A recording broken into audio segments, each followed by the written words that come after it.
കണ്ണൂർ ആറളം ജനവാസ മേഖലയിൽ കാട്ടാനിറങ്ങി വെള്ളം കുടിക്കാനെത്തിയ 3 കാട്ടാനകളിൽ ഒന്ന് കൂട്ടം തെറ്റി ജനവാസ മേഖലയിൽ എത്തുകയായിരുന്നു.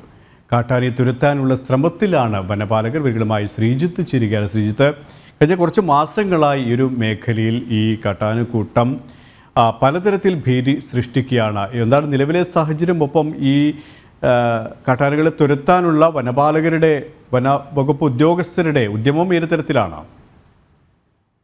ഇന്ന് രാവിലെയോടെയായിരുന്നു കണ്ണൂർ ആറളം ജനവാസ മേഖലയിൽ കാട്ടാന ഇറങ്ങിയത്. കൊട്ടിയൂർ റേഞ്ചിലെ ആറളം ടൗണിനടുത്ത് ആറളം പാലത്തിനടുത്താണ് ഒരു കാട്ടാന എത്തിയത്.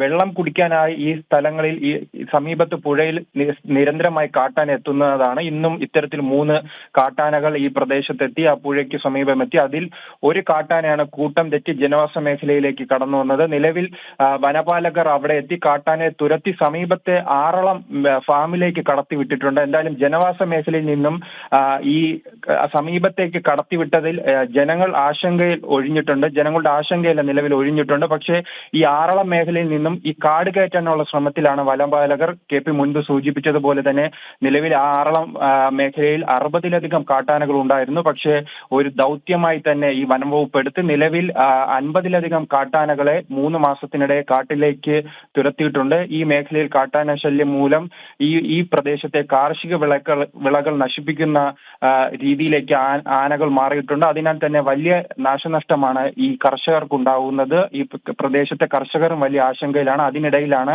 ഇന്ന് ജനവാസ മേഖലയിലേക്ക് തന്നെ കാട്ടാന എത്തിച്ചേർന്നിരിക്കുന്നത്. കണ്ണൂരിൽ നിന്നും ശ്രീജിത്താണ് വിവരങ്ങൾ നൽകിയത്.